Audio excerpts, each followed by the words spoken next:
আজি 5 জুন বিশ্ব পৰিৱেশ দিৱস।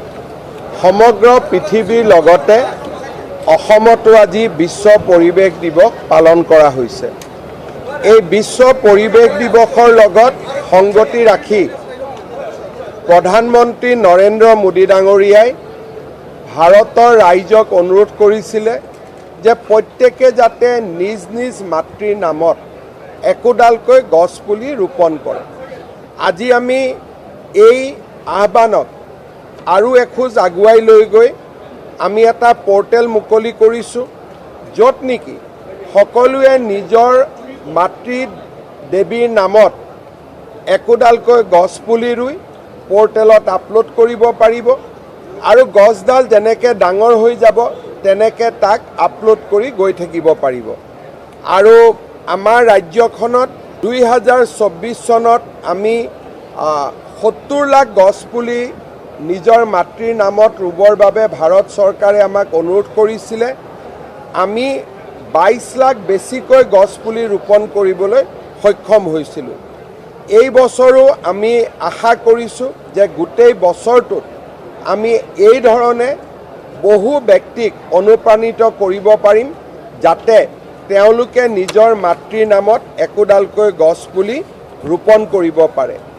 ইয়াৰ উপৰিও আমি আজি আৰু এটা পৰ্টেল মুকলি কৰিছোঁ, যি আৰ্টিফিচিয়েল ইণ্টেলিজেন্স আৰু ছেটেলাইটৰ সহায়ত ক'ৰবাত যদি ডিফৰেষ্টেশ্যন হৈছে, ক'ৰবাত যদি বনভূমিৰ ক্ষতি হৈছে, তাক আমি লগে লগে ৰিয়েল টাইমত চাব পাৰিম আৰু প্ৰথমতে ব্যৱস্থা ল'ব পাৰিম। সাধাৰণতে যেতিয়া ফৰেষ্ট প্ৰায় শেষ হৈ যায় তেতিয়াহে আমি খবৰ পাওঁ। এই পৰ্টেলৰ বেচিছত এতিয়া আমি ৰিয়েল টাইম ইনফৰমেশ্যন পোৱা আৰম্ভ কৰিম। দ্বিতীয়তে, আপোনালোকে জানে আমাৰ চৰকাৰ অহাৰ পিছত আমি তৃতীয় বন সুৰক্ষা বাহিনী গঠন কৰিছিলোঁ। ইয়াৰ আগতে প্ৰথম আৰু দ্বিতীয় বন সুৰক্ষা বাহিনী আছিলে।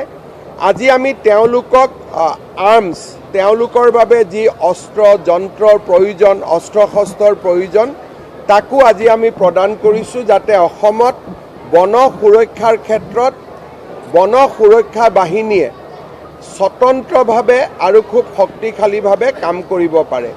মই অসমবাসী ৰাইজক আহ্বান জনাম, আজিৰে পৰা আৰম্ভ কৰি তেওঁলোকে যাতে প্ৰতিগৰাকীয়ে নিজ নিজ মাতৃৰ নামত, লাগিলে তেখেতে এই লোকত আছে বা পৰলোকত আছে, নিজৰ নিজৰ মাৰ নামত একোডালকৈ যেন গছপুলি ৰুৱে আৰু পৰিৱেশ ৰক্ষাৰ ক্ষেত্ৰত আমাৰ যি দায়িত্ব, সেই দায়িত্বকো যাতে আমি আগবঢ়াই দিব পাৰোঁ। আজিৰ আমি এই পৰিৱেশ দিৱসত এই কাৰ্যসূচীখিনি পালন কৰিছোঁ।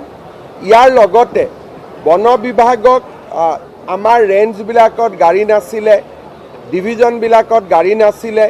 আজি আমি 130খন গাড়ী, আমাৰ স্কৰ্পিঅ' আৰু বলেৰো, এই ধৰণৰ গাড়ী 130খন আজি আমি ইয়াৰ পৰা ফ্লেগ অফ কৰিছোঁ।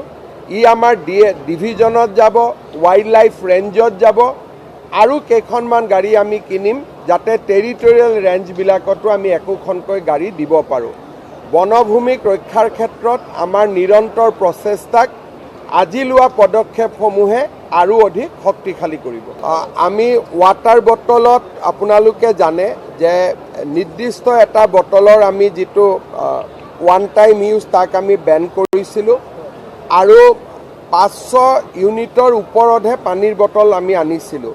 লাহে লাহে মই আশা কৰিম যে ভাৰত চৰকাৰেও ছিংগল প্লাষ্টিক বেনৰ ক্ষেত্ৰত কিছুমান কাম কৰি আছে আৰু আমিও তাক আগুৱাই লৈ যাম। কিন্তু এটাই কথা, যেতিয়া আমি মিনাৰেল ৱাটাৰ বটলবিলাক বেন কৰিব ওলাইছিলোঁ, মই 1 লিটাৰলৈকে বেন কৰিব খুজিছিলোঁ, কিন্তু আমাৰ স্থানীয় ল'ৰাবিলাকে এই উদ্যোগবিলাক স্থাপন কৰিছিলে। মোক আহি 600 উদ্যোগ মিনাৰেল ৱাটাৰ বটল 600 উদ্যোগ অসমীয়া ল'ৰা ছোৱালীয়ে স্থাপন কৰিছিলে।